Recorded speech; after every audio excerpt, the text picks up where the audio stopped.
os 3 caras que eu gostaria de ouvir que não são brasileiros, né? Que eu sentaria na mesa e pediria conselhos ou então visões, né? Cara, primeiro com certeza Elon Musk. Podem achar, tem gente que gosta, gente que não gosta, mas é um cara mais polêmico e tudo mais. Mas é um cara que, na minha visão, ele pensa à frente do seu tempo. É um cara que está pensando sempre 20, 30 anos à frente. Eu acho que ele antecipa futuro muito bem, sabe? E é um cara que abre a boca e influencia o mundo, né?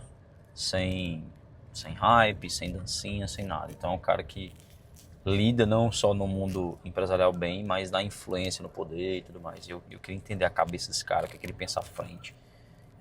Qual que é o exercício que ele faz para antecipar o futuro, né? Acho que é uma coisa que eu gostaria de ouvir ali, né? Outro cara, que eu sentaria à mesa, com certeza seria o Warren Buffett, né? Considerado por muitos aí o maior investidor do mundo, né? Para pensar comigo, cara. O cara é um senhor bilionário e que ainda fazia aportes, né? Tinha, né, uma empresa que pega, né, investimentos de outras pessoas e recorrentemente acerta. Mas qual que é o maior questionamento que eu faria pro Buffett, né? Cara, qual que é a mente, qual que é a coisa que eu queria descobrir, na verdade, qual que é a mente da pessoa que está treinada para pensar no longo prazo, para construir coisas de longo prazo? Porque eu, pelo menos, a gente quer construir mais rápido, a gente quer fazer isso e tudo mais. Só que tem aquele clichê que nunca deixa de ser verdade, que a gente supervaloriza o que a gente pode fazer em um dia e subvaloriza o que a gente pode fazer em um ano. Agora imagina o que a gente pode fazer em 10, 20 anos, que eu acho que é a cabeça desse cara, né? Então é um cara também que consegue tomar boas decisões no presente, que consegue adiar a recompensa, que é uma característica das pessoas de sucesso na minha visão. Adiar a recompensa. Conseguiu adiar a recompensa e se tornar um multibilionário aí, acertando a maior parte dos investimentos. Então, assim, essa seria a primeira coisa que eu gostaria de entender do Warren Buffett, né? Mas outra coisa que eu gostaria de entender era como é que ele olha para as empresas que ele escolhe investir, né? Porque é um cara que acertou muito, né? Se a gente for pegar o mundo dos investimentos, é raro alguém ter uma tese tão sólida, né, como o Buffett. Como que ele olha para as empresas? Quais são os olhares que ele tem? O que que ele avalia? Além do balanço patrimonial, além da DRE, além de uma empresa que está ali crescendo e tudo mais, o que que ele olha, né? Então eu gostaria também de entender o olhar dele, de ótica de investidor mesmo. Pessoa que, cara, eu vou colocar meu dinheiro, eu vou confiar que essa empresa vai dar certo e ela em 10 anos, 20 anos, 30 anos, sei lá, ela realmente vai me trazer bons frutos. Então é mais uma coisa que eu perguntaria ali o Buffett, né? E acho que a terceira pessoa, pensando assim de fora, eu buscaria o Jeff Bezos, né? Jeff Bezos, o resultado fala por si só, né? Tem a Amazon, é um cara que, né, construiu algo da garagem. Primeiro é uma tese de disrupção, né? Startup, cara, loja online de livros, depois virou a loja de tudo, né? E era exatamente essa percepção que a gente tem do Bezos que eu queria entender a mente desse cara.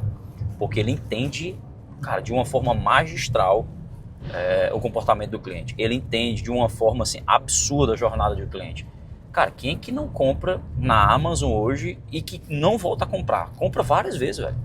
Então é um negócio que está no mundo, é um negócio que está no planeta, que tem uma recorrência infinita, que tem produtos de tudo. Como que ele conseguiu criar um ecossistema retroalimentando desse jeito?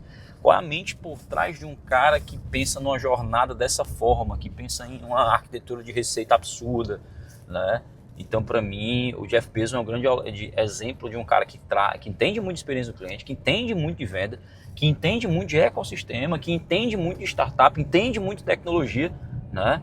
Então, ele é um cara que consegue, né, trazer esse conceito de ecossistema, e eu gostaria, né, de ter a oportunidade de conversar com o Bezos para entender como que ele enxerga, cara. Deve ser muita coisa na cabeça de um cara só, né? Obviamente que ele tem muitas boas pessoas hoje, né? E aqui, se eu fosse falar Brasil, acho que a primeira pessoa que eu gostaria de ouvir, né, seria o Jorge Paulo Lema, né? Jorge Paulo Lema é um dos homens mais ricos do mundo, dono dos maiores cervejarias do planeta, se não me engano, é maior da América Latina, não sei os dados hoje.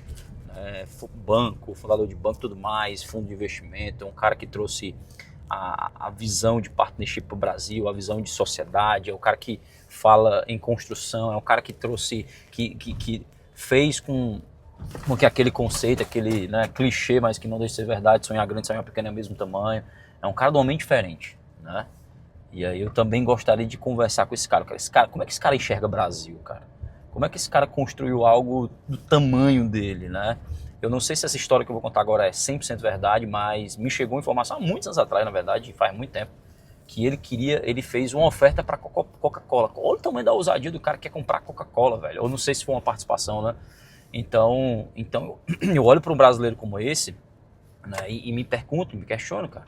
Bicho, como é que ele enxerga o Brasil? Como é que ele enxerga negócio? Como é que ele enxerga, né, de fato ali produto, que ele, a maior parte do patrimônio dele ali é produto físico, né? Falar de cervejaria e tudo mais, né? Obviamente que ele tem mercado financeiro também e tudo mais. Então, aqui no Brasil, acho que Jorge Paulo Lema seria um cara que eu gostaria de escutar, de sentar. Outro grande case no Brasil, com certeza, Guilherme Benchimol, né? O cara que saiu do nada, fez uma empresa de investimentos num país que quase ninguém investia, era risório as pessoas que tratavam investimento como alguma prioridade, ou pelo menos pensavam em fazer investimento, né? E é um cara que conseguiu montar, primeiro, um ecossistema de educação em volta, né, da XP Investimentos para, de fato, depois conseguir monetizar no mercado financeiro, com assessoria de investimentos e os outros produtos, diversos produtos que a XP tem, né? E outra estratégia que ele fez foi a pulverização da XP Brasil, né? Esse cara conseguiu virar a bandeira de várias assessorias financeiras, né, para se tornarem XP Investimento também. Como que ele conseguiu virar vários escritórios já consolidados, com anos e anos de experiência, anos e anos com patrimônio e tudo mais, para ser XP Investimentos, entendeu? Então um cara que pensa expansão de uma forma diferente também, usou educação, usou alavancagem de bandeira e tudo mais. Então, assim, seria dois caras aí, os dois caras que vêm à minha cabeça aqui primeiro, que eu gostaria realmente de ter contato com eles ali, né, para realmente viver um dia de mentoria, né?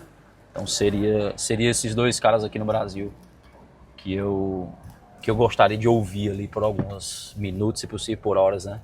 Aquele cara que você só perguntava e eu via o conselho ali. Então, na minha visão, seria essas pessoas aí que eu me conectaria.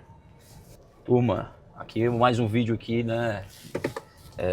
Mais dando a minha opinião e tudo mais, conhecendo um pouco da gente aqui. Então, deixa seu like, deixa seu comentário, segue o canal para assistir os próximos vídeos.